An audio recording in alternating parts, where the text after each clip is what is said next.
नमस्कार विद्यार्थी मित्रांनो, तर या लेक्चरमध्ये आपल्याला परफॉर्मन्स अप्रायझल म्हणजेच कार्यसिद्धी मूल्यमापन या युनिटमधील पुढचा पॉइंट घ्यायचा आणि तो म्हणजेच काय मेथड्स ऑफ परफॉर्मन्स अप्रायझल म्हणजेच काय कार्यसिद्धी मूल्यमापनाच्या पद्धती हे बघायचं आहे। तर त्यामध्ये सांगता येऊ शकते बघा, कार्यसिद्धी मूल्यमापनात कर्मचाऱ्यांनी आपले काम कशा प्रकारे केले आहे याचे प्रवेक्षकाकडून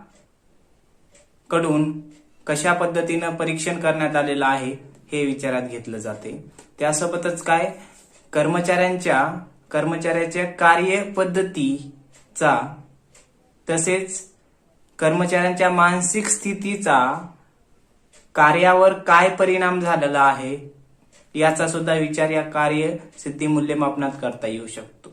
म्हणजेच काय हो की कार्यसिद्धी मूल्यमापनामध्ये कर्मचाऱ्यांना जे काही काम देण्यात आलेलं होतं ते काम कशा प्रकारे केलेलं आहे हे, तसंच प्रवेक्षकाकडून कर्मचाऱ्यांनी जे काही काम केलेलं आहे त्याचं परीक्षण विचारात घेतलं जातं या कार्यसिद्धी मूल्यमापनामध्ये।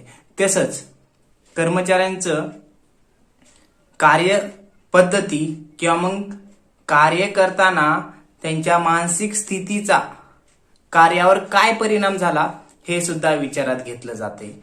त्यासोबतच पुढे सांगता येऊ शकते काय या कार्यसिद्धी मूल्यमापनाच्या आधारे काय केलं जाते की आपल्या कर्मचाऱ्यांना जर एखादी काम दिलं तर ते कशा पद्धतीनं चांगलं करू शकतील याचा काय अंदाज बांधला जातो। म्हणजेच काय की कार्यसिद्धी मूल्यमापनात जाते की कर्मचाऱ्यांनी जे काही काम केलेलं आहे याचं मूल्यमापन केलं जाते किंवा मग इव्हॅल्युएशन केलं जाते किंवा मग परफॉर्मन्स अप्रायझल केलं जाते। हे लक्षात, आपले कर्मचारी त्यांच्यावर सोपविण्यात आलेले कार्य कशा चांगल्या पद्धतीनं पूर्ण करू शकतील याचा काय केला जातो, अंदाज बांधला जातो।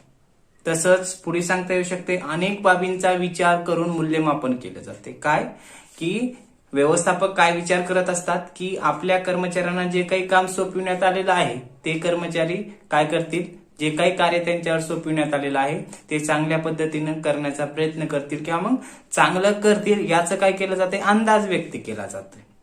हे लक्षात, आणि तसंच अंदाज व्यक्त केल्यानंतर त्यांनी जे काही कार्य केलेलं आहे त्या कार्याचं काय मूल्यमापन केलं जाते। हे लक्षात, आता मूल्यमापन केलं जाते पण आता काय हे मूल्यमापन करण्यासाठी काय एक शास्त्रीय आधार म्हणून काय करण्यात आलेला आहे की काही पद्धती किंवा तंत्रांचा विकास केला गेलेला आहे। हे लक्षात, आता म्हणजेच काय या ठिकाणी सांगता येऊ शकते की कर्मचाऱ्यांना कार्य सोपवलं, ठीक, कर्मचाऱ्यांनी ते कार्य केलं ते पण ठीक आहे। मग आता ते कार्य केले कशा पद्धतीनं गेलंय, त्यांची कार्यक्षमता काय होती, संघटनेला उद्दिष्ट पूर्ण करायचं होतं, त्यांनी संघटनेनं काय केलं, कामगार वर्गाला किंवा कर्मचाऱ्यांना वर्गाला काम दिलं आणि अशी अपेक्षा केली, असा अंदाज व्यक्त केला की कर्मचारी आपले काम चांगल्या पद्धतीनं उत्तम पद्धतीनं करतील। आता ते काम झालंय, आता काम झाल्यानंतर बघावं लागेल ना की त्यांनी काम कशा पद्धतीनं केले, मग त्यांचं काय मूल्यमापन केलं जाते। आणि हे मूल्यमापन करताना काय केलेलं आहे की शास्त्रयुक्त एक आधार म्हणून काय केलेलं आहे की काही पद्धती किंवा काही तंत्रांचा विकास केला गेलेला आहे, जेणेकरून त्या पद्धतीच्या माध्यमातून आपल्याला काय एखाद्या कर्मचाऱ्यांचा परफॉर्मन्स किंवा कामगारांचा परफॉर्मन्स आपल्याला काय अभ्यासता येईल किंवा मग समजून घेता येईल किंवा लक्षात घेता येईल। कशासाठी की त्या कर्मचाऱ्यांना पुढे कंटिन्यू संघटनेमध्ये ठेवायचं का त्याला काढून टाकायचं, का त्याला बढती द्यायची, का त्याला पदोन्नती द्यायची, का त्याला कमी करायचं, हे सर्व निर्णय घेण्यासाठी काय करावं लागते, कार्यसिद्धी मूल्यमापन केलं जाते। मग आता कार्यसिद्धी मूल्यमापन करायचं असेल तर कार्यसिद्धी मूल्यमापन करण्यासाठी काही पद्धती, काही तंत्रांचा आधार घेतला जातो। कार्यसिद्धी मूल्यमापनाच्या दोन पद्धती आहेत, त्यामध्ये नंबर 1 पारंपरिक पद्धती आणि दुसरा आहे आधुनिक पद्धती। पारंपरिक पद्धतीमध्ये एकूण 6 पद्धती येतात, त्यामध्ये नंबर 1 सांगता येऊ शकते तुलना पद्धत, नंबर 2 मास्टर स्केल्स पद्धती, नंबर 3 श्रेणीयन पद्धती, नंबर 4 ग्राफ मूल्यांकन पद्धती, नंबर 5 तपासणी यादी पद्धती आणि नंबर 6 काय महत्वपूर्ण घटनांच्या आधारावर करण्यात आलेले मूल्यांकन पद्धती. एवढे हे 6 पारंपरिक पद्धती सांगता येऊ शकतात. तर आधुनिक पद्धतीमध्ये 4 पद्धती सांगण्यात आलेल्या आहेत. त्यामध्ये नंबर 1 सांगता येऊ शकते की मूल्यमापन केंद्र. नंबर 2 360 अंश कार्यमान मूल्यांकन. त्यानंतर नंबर 3 ते म्हणजेच काय की मानवी संपत्तीचे अंकेक्षण. आणि त्यानंतर शेवटचे म्हणजे चौथी पद्धती आधुनिक पद्धतीमध्ये सांगता येऊ शकते ती म्हणजेच काय उद्दिष्टनिष्ठ व्यवस्थापन पद्धत. ह्या 4 पद्धती या आधुनिक पद्धतीमध्ये आपणास सांगता येऊ शकते. तर आता आपण काय करू की अगोदर पारंपरिक पद्धती ज्या काही 6 दिलेल्या आहेत त्यांचा आपण अगोदर अभ्यास करू. त्यानंतर आधुनिक पद्धतीमधल्या 4 पद्धतीचा अभ्यास करू. पारंपरिक पद्धती त्यामध्ये नंबर 1 तुलना पद्धती. यामध्ये सांगता येऊ शकते की कारखान्यामध्ये काम करणाऱ्या कर्मचाऱ्यांची कार्यसिद्धी मूल्यमापन करण्याची ही एक जुनी व प्राथमिक स्वरूपाची पद्धत आहे. या पद्धतीद्वारे कर्मचाऱ्यांच्या कार्यक्षमतेचे विविध गुण विचारात घेतले जातात. तसंच एका कर्मचाऱ्याची कार्याशी तुलना किंवा विशिष्ट गुणांची तुलना कारखान्यामध्ये इतर जे काही कामगार आहेत त्या कामगारांच्या गुणाशी केली जाते. तसेच या तुलना पद्धतीमध्ये संबंधित कामगारांची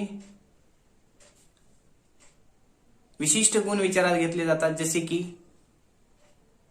कार्यक्षमता, तत्परता, गुणवत्ता, त्यासोबतच वर्तणूक. तसंच पुढे सांगता येऊ शकते कौशल्य, नियमितता इत्यादी गुणांचा विचार केला जातो. या पद्धतीत एकाच वेळी एका कर्मचाऱ्याची दुसऱ्या कर्मचाऱ्याशी तुलना करणं शक्य नसते. म्हणून ही अडचण लक्षात घेऊन प्रत्येक कौशल्यासाठी एका कर्मचाऱ्याची प्रमाण म्हणून निवड केली जाते आणि त्या कर्मचाऱ्याच्या कौशल्याशी तुलना इतर कर्मचाऱ्याशी केली जाते आणि त्यावरून काय केलं जाते गुण दिले जातात. हे लक्षात. आणि गुण देऊन कर्मचाऱ्यांच्या योग्यतेचं श्रेष्ठतेचं काय केलं जाते मूल्यमापन करण्यात येते. हे लक्षात. म्हणजेच काय सांगितले या तुलना पद्धतीमध्ये ओव्हरऑल सांगायचं झालं तर ही जुनी आणि प्राथमिक स्वरूपाची पद्धत आहे. यामध्ये काय केलं जाते एका कर्मचाऱ्याच्या कार्याची तुलना दुसऱ्या कर्मचाऱ्याशी केली जाते आणि ही तुलना करते वेळेस काय केलं जाणार आहे विशिष्ट गुणांचा विचार केला जाणार आहे. हे लक्षात. गुण कार्यक्षमता, तत्परता, नियमितता, वर्तणूक हे लक्षात. हे सर्व गुण विचारात घेतले जाणार आहेत. आता ऍट ए टाइम सर्व कर्मचाऱ्यांशी तुलना करणं शक्य आहे का? नाही. म्हणून काय केलं जाते एका कर्मचाऱ्याची काय निवडक स्वरूपामध्ये विशिष्ट कौशल्याचा विचार करून काय प्रमाण म्हणून निवड केली जाते आणि त्याची तुलना इतर कर्मचाऱ्याशी केली जाते आणि तुलना करून काय विशिष्ट गुण दिले जातात. हे लक्षात. ते गुण कशासाठी किंवा कर्मचाऱ्यांचं कार्य, त्याची कार्यक्षमता, तत्परता, नियमितपणा, श्रेष्ठता किंवा योग्यतेसाठी काय केलं जाते हे गुण दिले जातात आणि त्यावरून काय केलं जाते तुलना केली जाते. हे लक्षात. ही जुनी आणि प्राथमिक स्वरूपाची पद्धत या ठिकाणी सांगता येऊ शकते. त्यानंतर दुसरी पद्धत सांगता येऊ शकते यामध्ये काय मास्टर स्केल्स पद्धती. त्यामध्ये सांगता येऊ शकते काय की कर्मचाऱ्यांच्या कार्यसिद्धीचे मूल्यमापन करण्यासाठी जे काही मूल्यमापन करण्यात येणार आहे ते मूल्यमापन वैशिष्ट्यपूर्ण असलं पाहिजे. कारण तिथं कर्मचाऱ्यांच्या कार्यसिद्धीचं मूल्यमापन करण्यात येणार आहे. म्हणून कार्यसिद्धीचं मूल्यमापन करताना ते कसं असलं पाहिजे, कसं केलं पाहिजे, वैशिष्ट्यपूर्ण केलं पाहिजे. तसंच काय सांगितलं पुढे की प्रत्येक कर्मचाऱ्याशी तुलना न करता काही निवडक कर्मचाऱ्याशी तुलना करणे योग्य व सोयीचे होईल.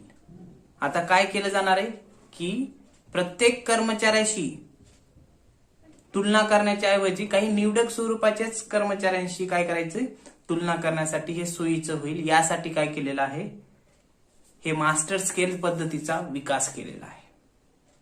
तसंच हे मास्टर स्केल्स पद्धतीचा विकास कशामुळे झालेला आहे तर तुलना पद्धतीमध्ये जे काही दोष होते ते दोष दूर करण्यासाठी या मास्टर स्केल पद्धतीचा विकास झालेला आपल्याला सांगता येऊ शकतो.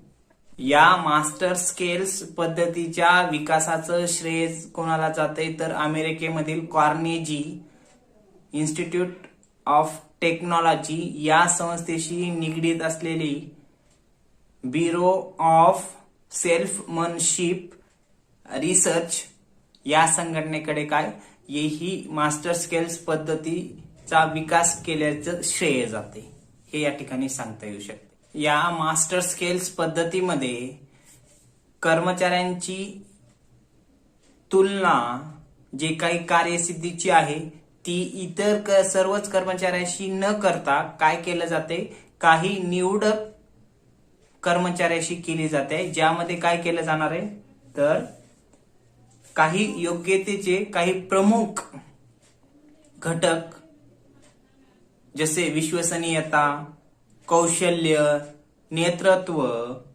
इत्यादी विचारात घेऊन काय केलं जाणार आहे, काही निवडक कर्मचाऱ्याशी तुलना केली जाणार आहे. इथं कर्मचाऱ्यांच्या कार्यसिद्धीचे मूल्यमापन साखळ्या प्रमाणे केलं जाणार नाही, तर इथं काही निवडक कर्मचाऱ्यांची अगोदर निवड केली जाणार आहे आणि त्यांच्या गुणाशी बाकीच्या कर्मचाऱ्यांशी काय केली जाणार आहे, तुलना केली जाणार आहे, हे लक्षात. तसंच पुढे सांगता येऊ शकते इतर सर्व कर्मचाऱ्याशी तुलना न करता काही निवडक कर्मचाऱ्याशी तुलना केली जाते, त्यानुसार मास्टर स्केल्स तयार करून कार्यसिद्धीचे मूल्यमापन केले जाते. बघा, काही निवडक स्वरूपाच्याच कर्मचाऱ्यांशी काय केलं जाणार आहे, तुलना केली जाणार आहे. पण तुलना पद्धतीमध्ये कसं होतं की जे काही कर्मचाऱ्याशी तुलना केली जाणार आहे, पण तिथं सर्व खूप मोठ्या प्रमाणावर काही घटक विचारात घेतले जात होते. पण इथं मोजकेच घटक आहेत, काही प्रमुख घटक जसे की विश्वसनीयता, कौशल्य, हे लक्षात, त्यासोबतच नेतृत्व, असे मोजकेच घटक घेऊन काही निवडक कर्मचाऱ्यांशी तुलना केली जाणार आहे आणि एक मास्टर स्केल तयार केला जाणार आहे. हे एवढं या पद्धतीमध्ये सांगता येऊ शकते. त्यानंतर तिसरी पद्धत सांगता येऊ शकते या ठिकाणी, ती म्हणजेच काय, श्रेणीयन पद्धती. या श्रेणीयन पद्धतीमध्ये काय केलं जाते, जे काही कर्मचाऱ्यांनी कार्य केलेलं आहे किंवा जे काही कार्यपूर्ती केलेली आहे त्या कार्यपूर्तीचं काय केलं जाणार आहे की मूल्यमापन केलं जाणार आहे. बरोबर, कार्यसिद्धी मूल्यमापन केलं जाणार आहे. मग या कार्यसिद्धीच्या या श्रेणीयन पद्धतीमध्ये काय केलं जाते, जे काही कर्मचाऱ्यांनी काम केलेलं आहे यांच्या कामाचं मूल्यमापन करताना श्रेणीयन पद्धतीमध्ये काय केलं जाते, त्याचं मूल्यमापन केलं जाते. म्हणजे काय, एका पट्टीच्या माध्यमातून श्रेणी दिली जाते. कशी तर बघा, असमाधानकारक असं एका पट्टीवर एकाने 10, 20, 30, 40, 50, 60 असं श्रेणी लिहिली जाते. 10 असलं तर असमाधानकारक, 20 असलं तर असमाधानकारक आणि साधारणच्या दरम्यान, नंतर 30 असेल तर साधारण, त्यानंतर 30 ते 40च्या दरम्यान असेल तर साधारण म्हणायचं, त्यानंतर 40 ते 50च्या दरम्यान जर असेल तर चांगला, त्यानंतर 60 ते 70 आणि 80च्या दरम्यान असेल तर उत्कृष्ट, आणि 80 ते 100च्या दरम्यान असेल तर अति उत्कृष्ट, असं श्रेणी केली जाते. श्रेणीनुसार काय केलं जाते, व्यवसाय संघटनेतील जे काही कर्मचाऱ्यांनी काम केलेलं आहे त्या कर्मचाऱ्यांच्या कार्याचं कार्यसिद्धी मूल्यमापन करण्यासाठी असं श्रेणीयन वर्गीकरण केलं जाते. म्हणजे काय, ग्रेडिंग मेथड, ग्रेड देत नाहीत का आपण. आता जसं विद्यापीठाने एकाने तुम्हाला सीबीसीएस पॅटर्ननुसार तुम्हाला ग्रेड दिले जातात, तुमचे मार्क आणि त्याच्या पुढे ग्रेड दिले जातात, A+, A grade, B grade, C grade. तसंच इथं काय केलं जाणार आहे, कार्यसिद्धी मूल्यमापन झाल्यानंतर, कर्मचाऱ्यांच्या कार्य झाल्यानंतर प्रत्येक कर्मचाऱ्याला काय ग्रेड दिला जाणार आहे त्यांच्या कार्यानुसार, हे लक्षात. त्यामध्ये सांगता येऊ शकते बघा काय, जोसेफ टिफिन या व्यवस्थापक शास्त्रज्ञांना काय केलेलं आहे, हे श्रेणीयन पद्धत विकसित केलेली आहे. कोण, जोसेफ टिफिन, हे लक्षात. हा शास्त्रज्ञ होता, व्यवस्थापक, त्याने ही संकल्पना किंवा मग ही पद्धत विकसित केलेली आहे. तसंच पुढे सांगता येऊ शकते की कर्मचाऱ्यांच्या कार्यसिद्धीचे मूल्यांकन करण्याच्या श्रेणीयन पद्धतीचे स्वरूप साधे, क्लिष्ट व गुंतागुंतीचा अभाव असणार आहे. म्हणजे ही जी काही पद्धत आहे श्रेणीयन पद्धती, याच्यामध्ये ही साधी आहे, जास्त क्लिष्ट नाही, हे लक्षात, व गुंतागुंतीचा अभाव असणार आहे. म्हणजे जास्त गुंतागुंत होणार नाही किंवा मग क्लिष्टता येणार नाही, अडचणी येणार नाही, साधी आणि सोपी पद्धत असलेली या ठिकाणी सांगता येऊ शकते. तसंच यामध्ये पुढे काय सांगितलेलं आहे, प्रत्येक कर्मचाऱ्याची योग्यता ह्या श्रेणीपैकी नेमकी कोणत्या श्रेणीची आहे हे निश्चित करून त्यांच्या योग्यतेनुसार एक श्रेष्ठता यादी तयार केली जाते आणि त्या श्रेष्ठता यादीनुसार कर्मचाऱ्यांचं वर्गीकरण केलं जाते. हे लक्षात, म्हणजेच काय सांगितलं, या श्रेष्ठता यादी तयार केली जाते. कशाची?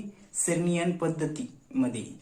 ही पारंपरिक पद्धत आहे. यामध्ये काय केलं जाते, कर्मचाऱ्यांनी जे काही कार्य केले ते कार्य केल्यानंतर त्या कार्याचं मूल्यमापन करण्यासाठी त्यांनी काय केलं, श्रेणी ग्रेडिंग मेथड अवलंबली आहे. ग्रेड म्हणजे समजा एका कर्मचाऱ्यांनी एका पट्टीवर काय करायचं की 10 ते 100 पर्यंत ग्रेडिंग दिली, 10 ते 100 पर्यंत दिली. मग काही जणांचं 10 ते 20च्या दरम्यान असेल तर असमाधानकारक, हे लक्षात.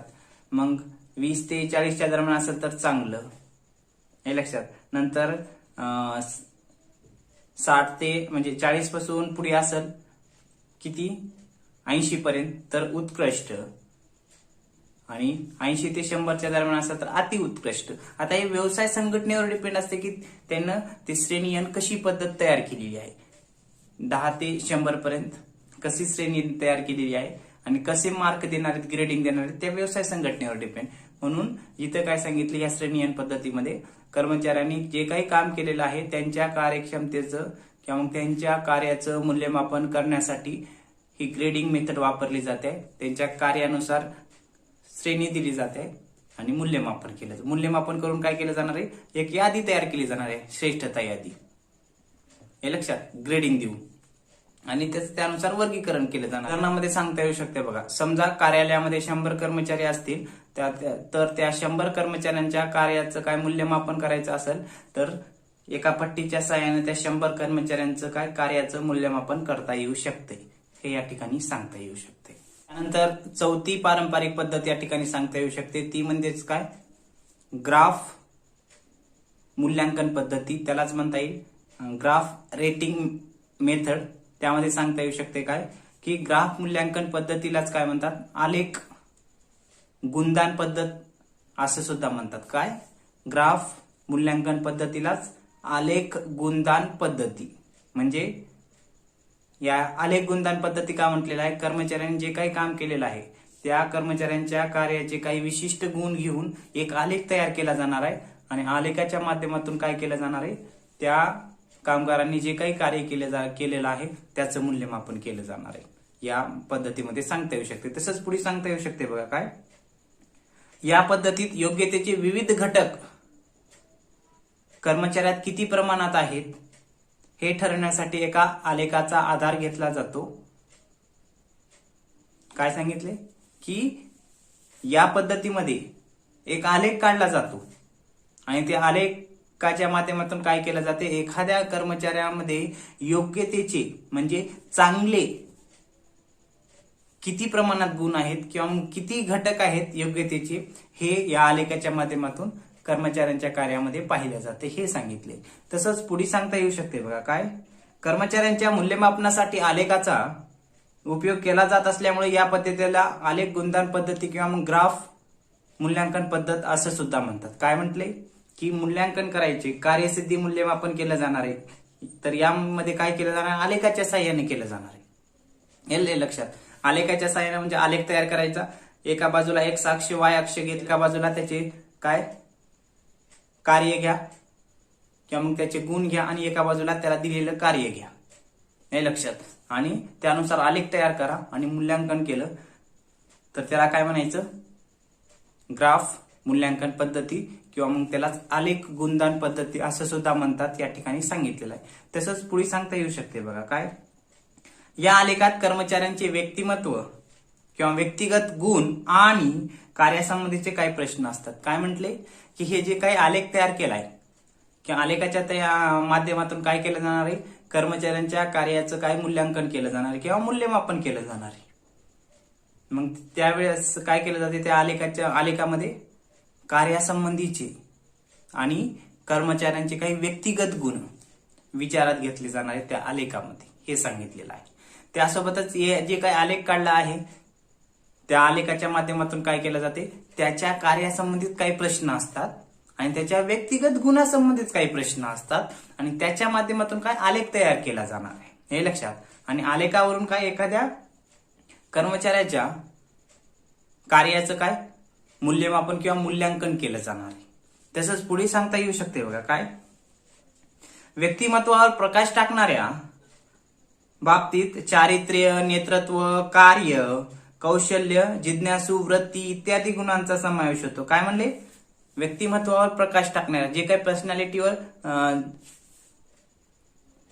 प्रकाश टाकणाऱ्या किंवा व्यक्तिमत्व कसं आहे हे दाखवण्यासाठी त्या व्यक्तीचं, त्या कर्मचाऱ्याचं काय केलं जाणार आहे या आलेखाच्या माध्यमातून, की चारित्र्य, कॅरेक्टर किंवा मग नेतृत्व, लिडरशिप, त्यासोबतच कार्यकौशल्य म्हणजे जे काही फंक्शनल स्किल्स आहेत ते, तसंच जिज्ञासू वृत्ती म्हणजे एखादी काम कशा पद्धतीने करते त्याची जिज्ञासा किती आहे, हे सर्व वृत्ती या व्यक्तिमत्वाच्या किंवा व्यक्तिमत्वावर प्रकाश टाकण्यासाठी पाहिल्या जातात त्या आलेखाच्या माध्यमातून.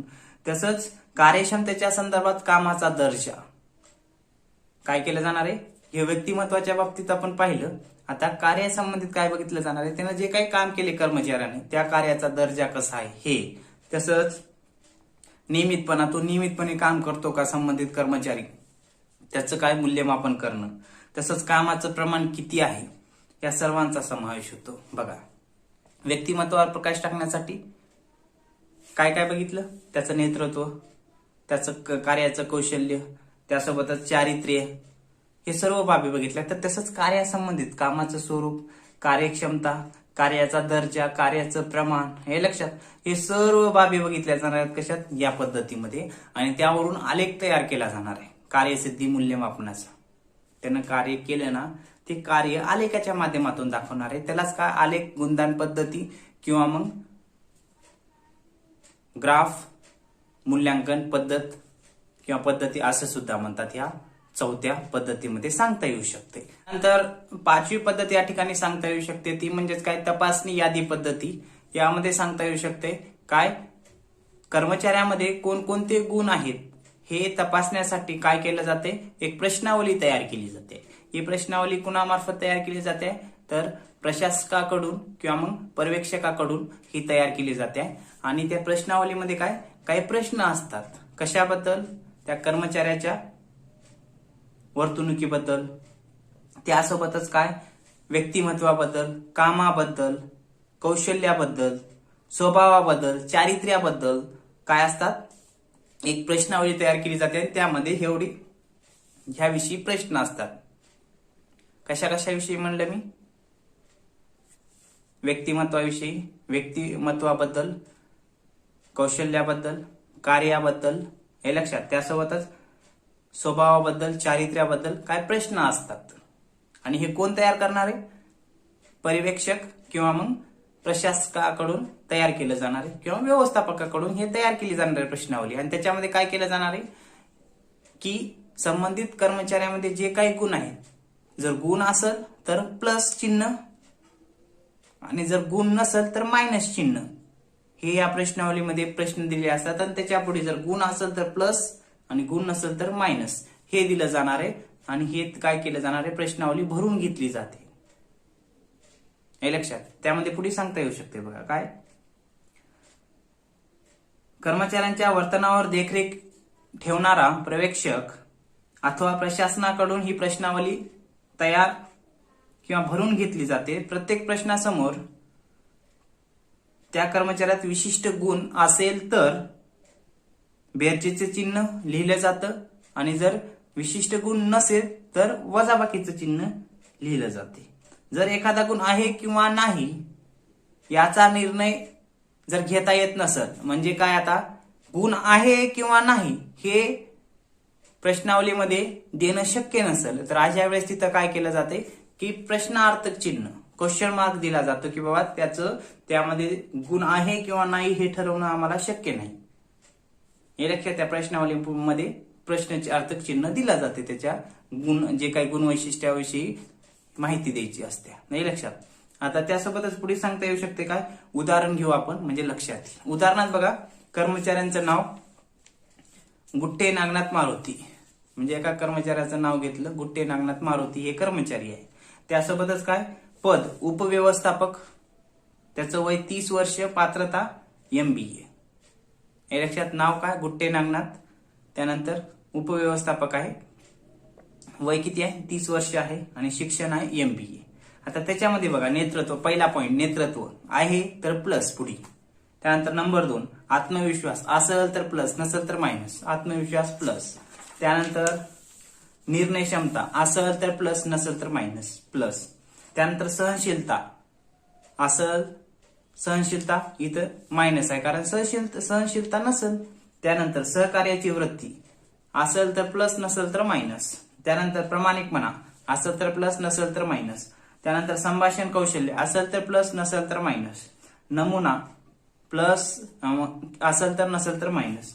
त्यानंतर कायदेशीर ज्ञान, लॉचं ज्ञान असलं तर असेल तर प्लस, नसेल तर मायनस. त्यानंतर तत्परता, असेल तर प्लस, नसेल तर मायनस. त्यानंतर संघटन क्षमता, असेल तर प्लस, नसेल तर मायनस. कार्यकौशल्य, असेल तर प्लस, नसेल तर मायनस. त्यानंतर नियमितपणा, तो नियमितपणा आहे का त्याच्या कार्यामध्ये, तर असेल तर प्लस, नसेल तर मायनस. जिज्ञासा, असेल तर प्लस, नसेल तर मायनस. समर्पण भाव, असेल तर प्लस, नसेल तर मायनस. त्यानंतर राग, आता रागाबद्दल सांगता येऊ शकत नाही काय की त्याच्यात गुण आहे, राग येतो का नाही, नसेल तर, असेल तर प्लस, नसेल तर मायनस. जर सांगणं शक्य नसेल तर प्रश्नार्थक चिन्ह. हे लक्षात. असे गुण आहे तर प्लस, गुण नसेल तर मायनस, आणि गुणाबद्दल नक्की सांगता येत नसेल तर प्रश्नार्थक चिन्ह. हे लक्षात. अशी यादी प्रवेक्षकाकडून काय तयार करण्यात येते, आणि ती यादी तयार केल्यानंतर कोणती यादी, तपासणी यादी तयार केली जाते आणि संबंधित कर्मचाऱ्यांचे जे काही विभाग प्रमुख आहेत त्यांच्याकडे पाठवली जाते, आणि त्या माध्यमातून काय केले जाते, कर्मचाऱ्यांच्या कार्याचं मूल्यमापन किंवा मूल्यांकन केलं जाते. हे लक्षात. काय केलं या पद्धतीमध्ये, काहीच नाही, दुसरं तिसरं की या पद्धतीमध्ये तपासणी यादी पद्धती. तपासणी यादी पद्धती म्हणजे संबंधित कर्मचाऱ्यामध्ये त्याचे जे काही व्यक्तिमत्व, स्वभावाबद्दल, कार्याबद्दल, हे लक्षात, नेतृत्वाबद्दल, चारित्र्याबद्दल काय प्रश्न दिले जातात, आणि ते प्रश्न देऊन त्याचे गुण वैशिष्ट्य काय पाहिलं जाते. असेल गुण तर प्लस दिलं जाते, नसेल गुण तर मायनस दिलं जाते, आणि जर सांगता येऊ शकत नसेल तर प्रश्नार्थक चिन्ह दिलं जाणार आहे. आणि हे सर्व माहिती एका प्रश्नावलीमध्ये तयार केली जाणार आहे, तपासणी यादी, आणि ती संबंधित भरून हे पर्यवेक्षक किंवा मग प्रशासकाकडून कुणाला दिली जाते, विभाग प्रमुखाकडे पाठवली जाते. असं हे कार्याचं काय मूल्यमापन किंवा मग कार्यसिद्धी मूल्यमापन करण्याची ही एक पद्धत सांगता येऊ शकते. त्यानंतर पारंपरिक पद्धतीमधली शेवटची म्हणजे 6व्या नंबरची पद्धत या ठिकाणी सांगता येऊ शकते. ती म्हणजेच काय, महत्वपूर्ण घटनांच्या आधारावर करण्यात येणारे मूल्यांकन. तर यामध्ये सांगता येऊ शकते की काय, की व्यवसाय संघटनेमध्ये जे काही कर्मचारी वर्ग आहे किंवा मग कामगार वर्ग आहे ते काय करतात, आपापल्या विभागामध्ये काम करत असतात. हे लक्षात. मग आपापल्या डिपार्टमेंटमध्ये किंवा मग आपापल्या विभागामध्ये काम करत असताना, त्यांचं कार्य करत असताना कार्याबाबतीत प्रत्यक्ष किंवा अप्रत्यक्षपणे काही घटना घडतात. हे लक्षात. मग घटना घडल्यानंतर काय केलं जाते, या घटनांच्या माध्यमातून घटनांची व्यवस्थितरित्या विश्लेषण करण्यासाठी त्या घटना विचारात घेतल्या जातात आणि त्याचं विश्लेषण केलं जाते. हे लक्षात. विश्लेषण करून त्या संबंधित विश्लेषणामध्ये संबंधित कामगाराविषयी काय, त्याच्या वागणुकीबद्दल, वर्तणुकीबद्दल, स्वभावाबद्दल, चारित्र्याबद्दल, कार्याबद्दल काय केले जातात, माहिती गोळा केली जाते आणि त्यावरून निष्कर्ष काढले जातात. हे लक्षात. त्यालाच काय म्हणायचं, महत्वपूर्ण घटनांच्या आधारावर केलेले मूल्यांकन असं म्हणायचं. त्यामध्ये पुढे सांगता येऊ शकते बघा काय, कारखान्याच्या विविध विभागात कर्मचारी त्यांचे नेहमीचे काम करत असतात. आता कामगार आहेत, त्यांना जे काही काम दिले त्यांच्या उपक्रमामध्ये वेगवेगळ्या डिपार्टमेंटमध्ये ते काम करत असतात. यापैकी बऱ्याच घटना कर्मचाऱ्यांच्या कार्याशी संबंधित प्रत्यक्षपणे किंवा अप्रत्यक्षपणे संबंधित असतात. आता काही घटना कसं प्रत्यक्षपणे कामाबाबतीत असतात किंवा मग इनडायरेक्टली त्या कामाबाबतीत असू शकतात, हे लक्षात, काम करते वेळेस. आणि त्या काही घटना घडत असतात, हे लक्षात. तसंच पुढे सांगता येऊ शकते काय, कारखान्याच्या धावपळीच्या व तांत्रिक जीवनात ह्या घटना घडत असतात. आता कारखान्यामध्ये कसं उत्पादन करायची धावपळ असते, प्रत्येक जण आपापल्या कामात असते, किंवा मग जे काही तांत्रिक जीवनात आता उत्पादनाचं जिथं काम होतं तिथं कारखाना असतो, मग तिथं काय केलं जाते, धावपळचं असते, तसं तांत्रिक असते जीवन तिथं. मग तांत्रिक जीवनात उत्पादनाचे काय होते तिथं की अनेक धावपळी होत असतात आणि अनेक घटना घडत असतात, हे लक्षात. कर्मचारी काम करत असतात, कर्मचारी उत्पादन करत असतात, कुणी कोणतं काम करत असते तर दुसरं कोणतं काम करत असते हे आपण पाहू शकतो. कुणी मशिनरी चालवत असते, कुणी काय करत असते, वस्तू तयार केल्या तर ते पॅक करत असते, कुणी वेगवेगळ्या ऑफिसमध्ये बसलेलं असते, ते प्रत्येक जण काम करत असते, घटना घडत असतात, बरोबर आहे.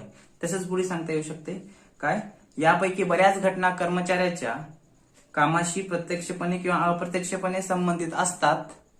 काय म्हटले, त्या ज्या काही घटना असतात त्या प्रत्यक्षपणे किंवा अप्रत्यक्षपणे त्या कर्मचाऱ्यांच्या कामाबाबतीत असतात, हे सांगितले. मग या धावपळीच्या व काय तांत्रिक जीवनामध्ये ज्या काही घटना घडतात, या घटनांकडे कर्मचारी व पर्यवेक्षक काय करत असतो, दुर्लक्ष करत असतो, ज्या काही घटना घडलेल्या असतात, हे लक्षात. मग अशा वेळेस काय केलं जाते की व्यवसाय संघटनेमध्ये किंवा उपक्रमामध्ये या ज्या काही घटना होतात त्या घटनापैकी काही महत्वाच्या घटनांचं काय केलं जाते, विश्लेषण केलं जाते, हे लक्षात. आणि विश्लेषण केलं जाते आणि त्यासोबतच काय, त्याच्या साहाय्याने संबंधित कर्मचाऱ्यांच्या वागणुकीबद्दल, वर्तणुकीबद्दल, स्वभावाबद्दल, चारित्र्याबद्दल, प्रवृत्तीबद्दल काही निश्चित स्वरूपाचे निष्कर्ष काढणे शक्य होते. म्हणजे आता बघा, उपक्रमामध्ये काही घटना घडल्या, ते प्रत्यक्षपणे कर्मचाऱ्याच्या कार्यासंबंधित असू शकतात किंवा अप्रत्यक्षपणे असू शकतात. मग अशा वेळेस काय केलं जाते, ज्या काही घटना घडलेल्या आहेत त्यापैकी काही महत्वाच्या घटना ज्या आहेत त्यांचं काय विश्लेषण केलं जाते. आणि विश्लेषणाच्या माध्यमातून काय केलं जाते की कर्मचाऱ्यांच्या स्वभावाबद्दल, वर्तणुकीबद्दल, प्रवृत्तीबद्दल, चारित्र्याबद्दल काय केलं जाते, निष्कर्ष काढले जाते, हे लक्षात. निष्कर्ष काढून काय केलं जाते, त्यांच्या कार्याचं मूल्यमापन केलं जाते, हे लक्षात. तसंच पुढे सांगता येऊ शकते, हाच संबंधित पद्धतीचा तात्विक आधार आहे. या घटनांचे विश्लेषण करून मूल्यांकन करून संबंधित कर्मचाऱ्यांच्या कार्यपद्धतीबद्दल निष्कर्ष काढू शकतात. काय सांगितले की संबंधित जे काही कर्मचारी आहेत, या घटना त्यांच्या कामासंबंधित किंवा त्यांच्या संबंधित असतात, हे लक्षात. मग अशा वेळी ज्या काही घटना घडल्यात त्या घटनांचं काय केलं जाते की विश्लेषण केलं जाते. विश्लेषण करून काही निष्कर्ष काढले जातात. निष्कर्ष म्हणजे काय, कर्मचाऱ्यांच्या कार्यासंबंधित, कर्मचाऱ्यांच्या प्रवृत्तीबद्दल, कर्मचाऱ्यांच्या कार्यक्षमतेबद्दल हे निष्कर्ष असतात. आणि काय केलं जाते, कार्यसिद्धी मूल्यमापन केलं जाते संबंधित कर्मचाऱ्याचं. कशाद्वारे, ज्या काही महत्वाच्या घटनाच्या आधारावर मूल्यमापन किंवा मूल्यांकन केलं जातं. ही एक पद्धत, पारंपरिक पद्धत या ठिकाणी सांगता येऊ शकते. तर ह्या झाल्या काय, पारंपरिक पद्धती. त्यानंतर आपल्याला आधुनिक पद्धती बघायची आहेत. या आधुनिक पद्धतीमध्ये पहिली पद्धत सांगता येऊ शकते ती म्हणजेच काय, मूल्यमापन केंद्र. तर ही मूल्यमापन केंद्र ही आधुनिक पद्धतीपैकी एक पद्धत आहे. आणि या पद्धतीमध्ये काय केलं जाते, जे काही कर्मचाऱ्यांनी कार्य केलेलं आहे किंवा मग कार्यपूर्ती केलेली आहे त्या कार्याची काय मूल्यमापन, कार्यसिद्धी मूल्यमापन करण्यासाठी काय केलं जाते, कर्मचाऱ्यांचा एक नेतृत्व गट तयार केला जातो. आणि एक नेतृत्व गट तयार केल्यानंतर त्या नेतृत्व गटापैकी 2/3 म्हणजे 3 पैकी काय असे 2 जणांचा एक काय केलं जाते, कार्यगट तयार केला जातो. आणि कार्यगट तयार करून काय केलं जाते, हा कार्यगट तज्ञांच्या मार्गदर्शनाखाली किंवा मग अंडरमध्ये काम करत असतो. म्हणजेच काय, कर्मचाऱ्यांनी त्या जे काही कार्यगट आहे ते कार्यगट संबंधित तज्ञांच्या मार्गदर्शनाखाली कार्य करत असणार आहे, बरोबर. मग तेव्हा त्या कार्यगटाचा जो काही नेता आहे तो काय सांगतो की कर्मचाऱ्यांनी कसं काम केलं पाहिजे, कर्मचाऱ्यांच्या कार्याचं कसं मूल्यमापन केलं पाहिजे, हे या ठिकाणी तो सांगत असतो. तसंच पुढे सांगता येऊ शकते काय, यामध्ये मूल्यमापन केंद्रामध्ये कर्मचाऱ्यांच्या काय सांगितले, मूल्यमापन केंद्रामध्ये जे काही हे मूल्यमापन केंद्र आहे आधुनिक पद्धत, त्यामध्ये काय केलं जाणार आहे, कर्मचाऱ्यांच्या काही लेखी, काही मौखिक, काही बौद्धिक चाचण्या घेतल्या जाणार आहेत, हे लक्षात. त्यासोबतच काय केलं जाणार आहे, ह्या चाचण्या घेऊन त्यांचं मूल्यमापन केलं जाणार आहे. तसंच हे मूल्यमापन केलं जाणार आहे. मूल्यमापन कसं केलं जाणार आहे की एकूण कर्मचारी, एक मूल्यमापन केंद्र, त्याच्यामध्ये काय केलं जाणार आहे, कर्मचाऱ्यांचे नेतृत्व करण्यासाठी एक नेतृत्व गट, त्या नेतृत्व गटापैकी 203 कार्यगट, त्या गट कशाच्या अंडर काम करणार, तज्ञांच्या अंडर खाली काम करणार. त्यासोबतच कर्मचाऱ्यांचं मूल्यमापन करण्यासाठी काय केलं जाणार की त्यांच्या वेगवेगळ्या चाचण्या, बौद्धिक, मानसिक, हे लक्षात, तसंच सामूहिक अशा वेगवेगळ्या चाचण्या घेतल्या जाणार, आणि चाचण्या घेऊन काय केलं जाणार, अहवाल तयार करणार. त्यासोबतच काय, या चाचण्या व्यतिरिक्त काही गेम खेळले जाणार, म्हणजे काही खेळ खेळले जाणार कर्मचाऱ्यांच्या बाबतीत, म्हणजे कर्मचाऱ्यांना काय उत्साहित करण्यासाठी काही खेळ खेळले जाणार.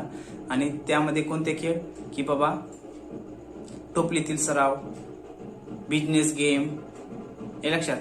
त्यानंतर नेतृत्वाशिवाय गट चर्चा, असे खेळ खेळले जाणार, जेणेकरून कर्मचाऱ्यांचं नेतृत्व गुण कसं आहे कळल, गट चर्चेमध्ये सहभागी कसं होता येईल हे कळल, हे लक्षात. कर्मचाऱ्यांचे काय स्वभावाबद्दल, गुणवैशिष्ट्याबद्दल माहित होते. आणि हे सर्व माहिती काय केली जाते, अहवालाद्वारे काय केली जाते, मांडली जाते, हे लक्षात. कोणत्या ह्या ज्या काही वेगवेगळ्या चाचण्या घेतलेल्या आहेत ते, आणि त्यासोबतच जे काही खेळ खेळलेले आहेत त्यामध्ये त्यांचं नेतृत्व गुण, कौशल्य हे पाहिलेले आहेत, त्यावरून काय रिपोर्ट तयार केला जाते, एक अहवाल तयार केला जातो. आणि अहवालावरून काय केलं जाते की त्या संबंधित कर्मचाऱ्याविषयी, ते कर्मचारी जे काही आहेत त्या कर्मचाऱ्यांना त्यांचं कार्यानुसार काय केलं जाणार आहे की स्वीकारनीय पेक्षा जास्त, म्हणजे जेवढं अपेक्षित होतं त्यापेक्षा जास्त काय त्यांचा परफॉर्मन्स होता. त्यानंतर स्वीकारनीय कमी, म्हणजे त्यांचं जेवढं काम पाहिजे होतं त्याच्यापेक्षा कमी आहे, किंवा मग अस्वीकारनीय, जेवढं काम होतं त्यांनी काहीच केलं नाही, अस्वीकारनीय आहे, हे सांगितले. मग अशांना काय काढून टाकायचे का हे करायचं, हे मूल्यमापनाच्या या पद्धतीद्वारे सांगता येऊ शकते. कळालं की पहिली आधुनिक पद्धत कोणती की मूल्यमापन केंद्र. त्यानंतर आधुनिक पद्धतीमधील दुसरी पद्धत कार्यसिद्धी मूल्यमापनाची या ठिकाणी सांगता येऊ शकते. ती म्हणजेच काय, 360 अंश कार्यमान मूल्यांकन. यामध्ये सांगता येऊ शकते काय, या 360 अंश कार्यमान मूल्यांकन मध्ये की कर्मचाऱ्यांनी जे काही काम केलेलं आहे त्या कामाचं मूल्यमापन, कार्यसिद्धी मूल्यमापन करण्यासाठी काय, एक ज्ञान असलेली व्यक्ती, कशाविषयी, कामाविषयी किंवा मग संबंधित व्यवसाय संघटनेमध्ये जे काम केलं जाते त्याविषयी ज्ञान असलेली व्यक्ती हे काय कार्यसिद्धी मूल्यमापन करू शकते, हे लक्षात. आणि त्याद्वारे काय केलं जाते की कर्मचाऱ्यांचं काय मूल्यमापन केलं जाते, हे लक्षात, कार्याचं.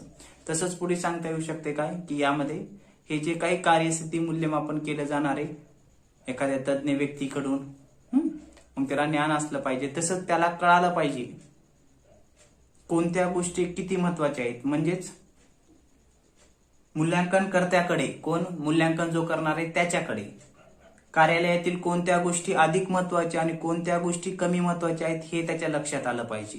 आता मूल्यांकन करायचे तर कर्मचाऱ्यामध्ये, व्यवसाय संघटनेमध्ये त्या कर्मचाऱ्याविषयी कोणत्या गोष्टी महत्वाच्या आहेत आणि कोणत्या कमी महत्वाच्या आहेत हे त्याला लक्षात येऊन मग मूल्यांकन केलं तर ते चांगलं कार्यक्षम मूल्यांकन होऊ शकते. त्यानं जर ज्याची गरज नाही त्याचंही मूल्यांकन केलं तर अडचण येऊ शकते ना. त्यामुळं कार्यमूल्यांकन हे करणं त्याला कळालं पाहिजे, कार्यमूल्यांकन करणाऱ्या कर्त्या व्यक्तीकडे किंवा मग जो करणार आहे त्याला, की बाबा कोणती गोष्ट महत्वाची आहे आणि कोणती गोष्ट कमी महत्वाची आहे हे. त्यासोबतच हे 360 अंश कार्यमान मूल्यांकन कधी केलं जाते तर जेव्हा कर्मचारी किंवा कामगार प्रत्यक्षपणे काम करते वेळेसच काय केलं जाते, हे कार्यमूल्यांकन केलं जाते.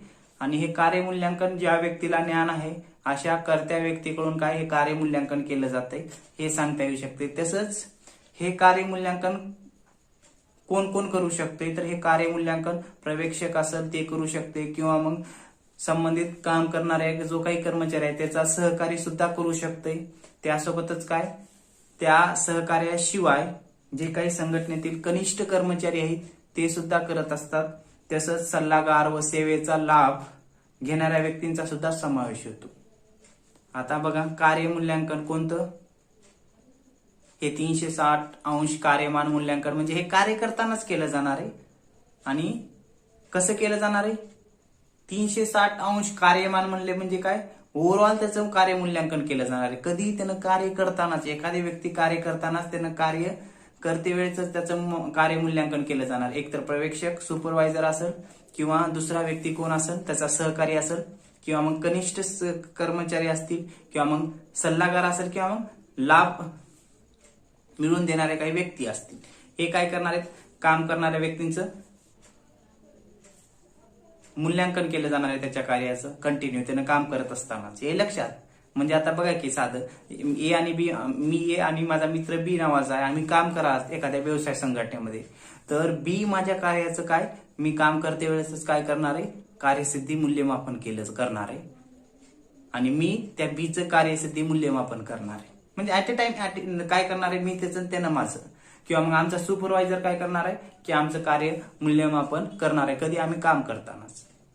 त्याला काय 360° कार्यमान मूल्यांकन असं म्हणता येते. तसंच पुढे सांगता येऊ शकते बघा त्याच्यात, पर्यवेक्षक, सहकारी, कनिष्ठ कर्मचारी, हे लक्षात, किंवा मग सल्लागार किंवा मग सेवेचा लाभ मिळवून देणारे व्यक्ती यांच्याकडून काय, या सर्वांकडून जेव्हा मूल्यांकन होते तेव्हा त्याला 360° मूल्यांकन असे म्हणता येईल हे म्हटले. याचाच अर्थ कर्मचाऱ्यांचे सर्वांगीण मूल्यांकन करणे असा होतो. काय म्हटले, कर्मचाऱ्यांचं सर्वांगीण मूल्यांकन ह्या 360° मध्ये काय केलं जाते, कर्मचाऱ्याचं टोटल ओव्हरऑल काय केलं जाणार आहे, परफॉर्मन्स अप्रायझल केलं जाणार आहे, कार्य सिद्धी मूल्यमापन केलं जाणार आहे. आता मी काम करत आहे तर माझा सहकारी, माझा ज्युनियर, माझा सुपरवायझर, हे लक्षात, मला जे ऍडवाइस करणार आहे त्यानं माझ्या कार्याचं काय करणार आहेत, कार्यसिद्धी मूल्यमापन करणार आहेत काम करताना, म्हणजे ऑब्झर्वेशन करणार, चेक करणार आहेत. तर ते 360° कार्यमान मूल्यांकन पद्धतीमध्ये येते, हे या ठिकाणी सांगता येऊ शकते. त्यानंतर आधुनिक पद्धतीमधील तिसरी पद्धत सांगता येऊ शकते आणि ती म्हणजेच काय, मानवी संपत्तीचे काय अंकेक्षण. तर यामध्ये सांगता येऊ शकते काय की ही नवीन आधुनिक पद्धत ओळखीस आलेली आहे किंवा मग वापरण्यात येऊ लागलेली आहे. यामध्ये काय केलं जाते, जे काही कर्मचाऱ्यांनी काम केलेलं आहे त्या कर्मचाऱ्यांनी केलेल्या कामाचं काय कार्यसिद्धी मूल्यमापन केलं जाणार आहे. त्यासोबतच काय, या कार्यसिद्धी मूल्यमापनामध्ये काय केलं जाणार आहे की जे काही कर्मचारी आहेत त्या कर्मचाऱ्यांना काय मानवी संपत्ती म्हणून, त्या मानवी संपत्तीमुळे व्यवसाय संघटनेला किंवा मग उपक्रमाला जे काही फायदा किंवा तोटा झालेला आहे त्याच्या आधारे त्या व्यक्तीचं काय केलं जाणार आहे, कार्यसिद्धी मूल्यमापन केलं जाणार आहे. म्हणजेच एखाद्या व्यक्तीचं कार्यसिद्धी मूल्यमापन जेव्हा त्यानं कार्य केलेल्या किंवा मग त्यानं जे काही कार्य केले त्याच्यामुळं व्यवसाय संघटनेला जे काही नफा किंवा मग तोटा झालेला आहे किंवा लाभ झालेला आहे त्याद्वारे त्या मानवी संपत्तीचं अंकेक्षण केलं जाणार आहे. हे लक्षात, म्हणजे मानवी संपत्तीमुळं जे काही व्यवसाय संघटनेला लाभ झालेला आहे त्याद्वारे जे काही कार्यसिद्धी मूल्यमापन केलं जाते त्यालाच काय म्हणायचं, मानवी संपत्तीचे मूल्यांकन असं म्हणायचं. हे लक्षात, किंवा मानवी संपत्तीच्या अंकेक्षण पद्धती असं म्हणायचं. हे लक्षात. तसंच प्रत्येक कर्मचाऱ्यानं जे काही काम केलेलं आहे त्या कामाचं काय केलं जाणार आहे, मूल्यमापन केलं जाणार आहे आणि कर्मचाऱ्याने ते काम पूर्ण केलेलं आहे का, किती कार्यक्षमतेनं केलेलं आहे हे पाहिलं जाणार आहे. तसंच पुढे सांगता येऊ शकते यामध्ये काय की या मूल्यमापन पद्धतीमध्ये की कर्मचाऱ्यांना जे काही काम सोपविण्यात आले किंवा जे काही काम देण्यात आलेलं आहे त्यानं ते काम पूर्ण केलेलं आहे किंवा नाही, तसंच त्यानं जे काही काम दिलेलं आहे ते काम करण्यासाठी त्यानं त्याची कार्यक्षमता पूर्ण वापरली आहे किंवा नाही, याचं मूल्यमापन करण्याच्या पद्धतीलाच काय म्हटले की मानवी संपत्तीचे अंकेक्षण असं म्हटलेलं आहे. हे लक्षात. तसंच पुढे सांगता येऊ शकते काय कर्मचाऱ्यांच्या कार्यसिद्धीचे मूल्यमापन केले जाते. काय? यावरून. कशावरून? की एखाद्या कर्मचाऱ्यानं काम केलं, त्याच्यामुळे संघटनेला लाभ किंवा तोटा झाला, यावरून त्या कर्मचाऱ्यांचं काय केलं जाणार आहे? मूल्यमापन. तसंच कर्मचाऱ्यांना जे काही काम सोपविण्यात आले त्यानं ते काम पूर्ण केलं आहे किंवा नाही, किंवा ते कार्य पूर्ण करण्यासाठी त्यानं कार्यक्षमता पूर्ण वापरली किंवा नाही, याद्वारे त्याच्या कार्याचं मूल्यमापन केलं जाते. तेव्हा त्याला काय म्हणायचं? की मानवी संपत्तीचे अंकेक्षण पद्धती. ही नवीन पद्धत आहे, हे लक्षात. ही अत्यंत नवीन पद्धत म्हणून उदयास आलेली आपणास सांगता येऊ शकते. त्यानंतर आधुनिक पद्धतीमधील चौथी पद्धत म्हणजे शेवटची पद्धत सांगायची या ठिकाणी, ती म्हणजे काय? उद्दिष्टनिष्ठ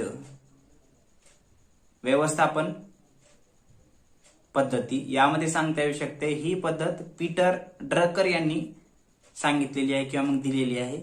यामध्ये काय केले जाते? जे काही कर्मचाऱ्यांनी काम केलेलं आहे त्या कामाचं काय? कार्यपूर्तीचं काय केलं जाणार आहे? की मूल्यमापन केलं जाणार आहे, हे लक्षात. तसंच यामध्ये सांगता येऊ शकते की काय केलं जाणार आहे? या उद्दिष्टनिष्ठ व्यवस्थापन पद्धतीमध्ये कर्मचाऱ्यांना काय?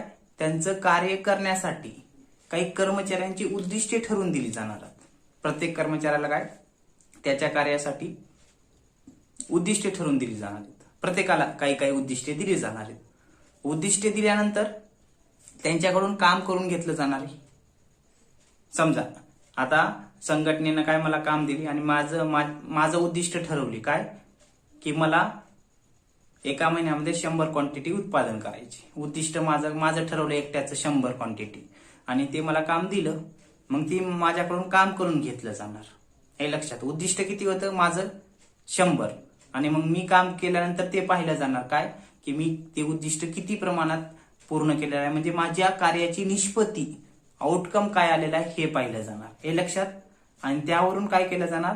की मला माझी उद्दिष्ट किती ठरवलेली होती आणि माझी निष्पत्ती किती आहे हे पाहिलं जाणार, आणि त्यावरून काय केलं जाणार? मूल्यमापन केलं जाणार. त्यालाच काय? उद्दिष्टनिष्ठ व्यवस्थापन पद्धती असं म्हणतात. यामध्ये काय केलं जाते? ही जे काही पीटर ड्रकर यांनी पद्धत दिलेली आहे, ही पद्धत सद्यस्थितीला मोठ्या प्रमाणात वापरत येत असलेली दिसून येते. कारण मला माझ्या कामाचं जर उद्दिष्ट ठरवलं तर मी ते काम पूर्ण करू शकतो, हे लक्षात. म्हणजे मला माझ्या कामाचा कोटा जर दिला, टार्गेट जर दिलं तर मी पूर्ण करू शकतो, हे लक्षात. पण मला टार्गेटच नाही, उगं काम कर म्हणले तर होणार आहे का? नाही. म्हणून माझं उद्दिष्ट ठरवलं 100 क्वांटिटी, आणि माझी आउटकम बघितलं जाणार, दोघांची तुलना केली जाणार, आणि त्यावरून काय? उद्दिष्टनिष्ठ व्यवस्थापन पद्धत वापरून कार्यसिद्धी मूल्यमापन केलं जाणार. तसंच यामध्ये पुढे सांगता येऊ शकते बघा, कर्मचाऱ्यांनी त्यांना जे काही उद्दिष्टे ठरवून दिलेली आहेत ते उद्दिष्ट पूर्ण करण्यासाठी त्यांनी त्यांच्या कार्याची निष्पत्ती कशा पद्धतीनं दिली आहे यासाठी पूर्व अनुमान काढला जातो, बरं का. एक अंदाज बांधला जातो की एखादी कर्मचारी कशा पद्धतीनं काम करल, यासाठी पूर्व अनुमान काढला जातो. तसंच कर्मचाऱ्यांनी केलेल्या कार्याची गणना केली जाते. एक अंदाज काढला जातो, उद्दिष्ट ठरवलं, मग कार्य करण्याचा काय अंदाज काढला जातो, आणि नंतर कार्य केल्यानंतर त्या कार्याची गणना केली जाते. कशासोबत? उद्दिष्टासोबत. उद्दिष्टे एवढे एवढे दिली होती आणि त्याचे कार्य केलेले एवढे एवढे, त्याची काय केली जाते? तुलना केली जाते. आणि तुलना करून काय केलं जाते? की कर्मचाऱ्यांच्या कार्याचं मूल्यमापन केलं जाते, हे लक्षात. त्यालाच काय म्हणतात? उद्दिष्टनिष्ठ व्यवस्थापन मूल्यांकन पद्धती. ही आधुनिक पद्धत आहे. ही सद्यस्थितीला मोठ्या प्रमाणावर वापरत असलेली किंवा उपयोगात येणारी ही पद्धत या ठिकाणी सांगता येऊ शकते. तर अशा पद्धतीनं या ठिकाणी ही आधुनिक पद्धतीमधल्या 4 पद्धती थोडक्यात सांगता येऊ शकतात. तसेच या ठिकाणी जे काही कार्यसिद्धी मूल्यमापनाच्या पारंपरिक आणि आधुनिक पद्धती आहेत, या दोन्ही पद्धती या ठिकाणी थोडक्यात सांगता येऊ शकतात. तर पुढील लेक्चरमध्ये आपण काय करणार आहात की यानंतरचा नवीन पॉइंट या चॅप्टर मधला घेणार आहात.